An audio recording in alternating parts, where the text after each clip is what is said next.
You're listening to Mysteries Beyond. What mysteries lie beyond the reach of our senses? And who are you in this vast multiverse?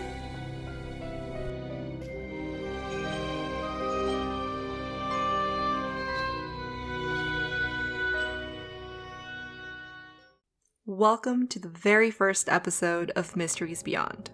I'm your host, Laura Lavender. In this episode, we are going to be talking about the 7 Hermetic Principles. Well, more specifically, the very first principle, mentalism. I wanted to start off with the Hermetic Principles because I felt it really lays down a foundation to, our lives, but also the show.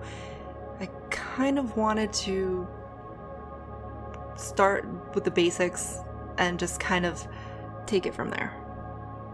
It also gives you guys a better understanding of some of the concepts that I strongly believe in, and as we move forward, we can all be on the same page.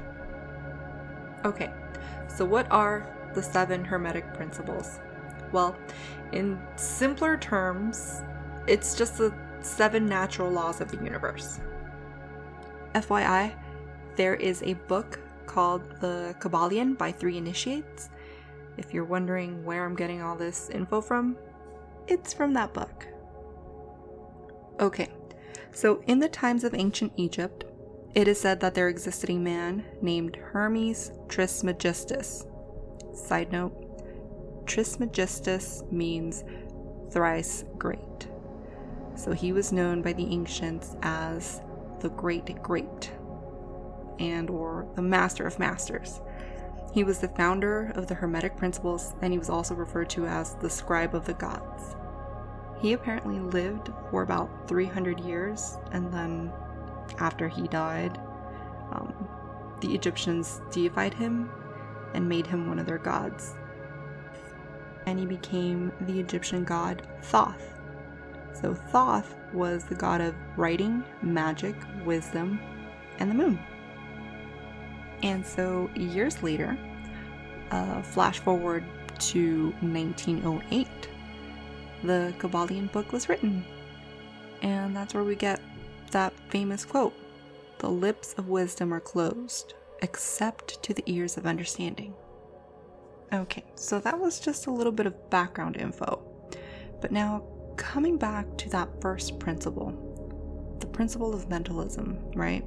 The all is mind, the universe is mental. That in our reality, everything that we perceive as material, meaning life, matter, energy, all of it is spirit. And spirit is unknowable and undefinable, to us anyway. It is infinite, it has no end, it has no beginning. The universal, infinite, living mind. We are all consciousness, we are all energy, we are all one. Bottom line, everything begins with a thought. I think, therefore I am. So, for example, this chair that I'm sitting in, it began as a thought in someone's head. Okay, everything's a sandwich. Everything begins in your head. It's a thought. You might think to yourself, I'm hungry. What can I make? A sandwich. Okay, I've got some bread. I've got some lettuce, tomato, onions.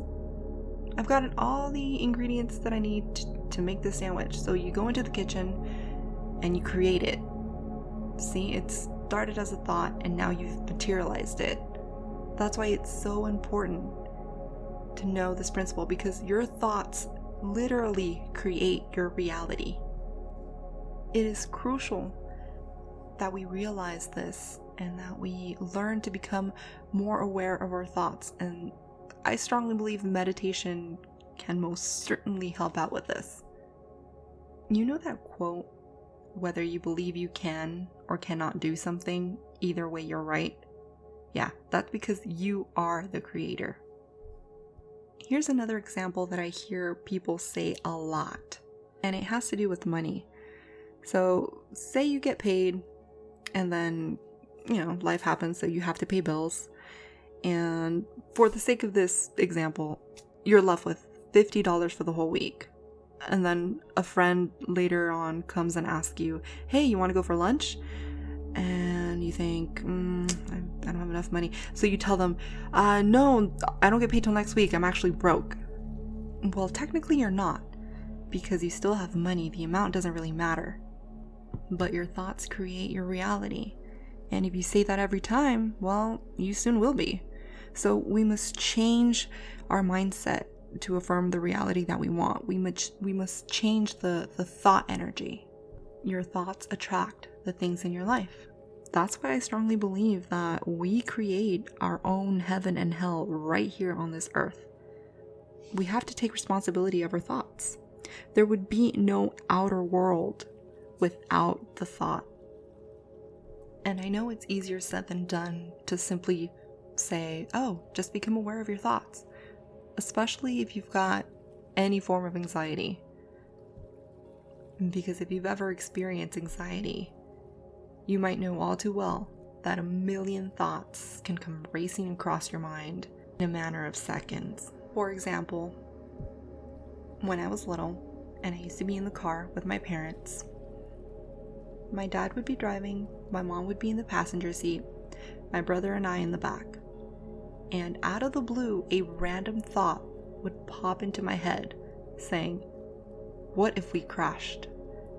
What if my mom died? What if my dad died? What if my brother died and I was left alone? What if I was injured? What if, I survived this horrible accident and now I'm left paralyzed? All of these horrible thoughts would come into my brain in a matter of seconds. And even as an adult, that was a very common thought I used to have, even me, while I was driving myself to work. I would think, what if I crashed? What if I died? Or what if I survived and I was paralyzed and I don't know, my legs had to be amputated, etc. That was a lot of anxiety and a negativity that I did not need to be thinking. But honestly, what helped me was meditation. It helped me become more aware of my thoughts. And now, anytime that I catch myself thinking something negative, I have to tell myself, internally, of course, I have to tell myself, stop. I reject that thought. And I've adopted that practice, and it honestly has helped, and it's worked for me. And hopefully that's a little small tip that you guys take with you and that you practice. And if you do, let me know how that works out for you guys. It's a small step, but slowly but surely we can learn to change our thought patterns and our thought process for the better, so that we can attract great and amazing things into our lives. Do you guys remember that book that was later turned into a movie called The Secret, where they spoke about the law of attraction? Well, the real secret is they were only talking about one of the principles for the law of attraction. They were talking about the law of correspondence, which is the second principle, but there are still 6 others that we need to talk about. But for now, that's it for this episode. Thank you so much for joining me. I truly hope you enjoyed this podcast. If so, please subscribe so that you may be notified of future episodes. If you'd like, you can also visit our website at mysteriesbeyond.com and or visit us on social media on Instagram at lauralavender.mb. If you have any questions or anything that you just simply want to share with us, please feel free to email us at lauralavender.mb@gmail.com. Thank you.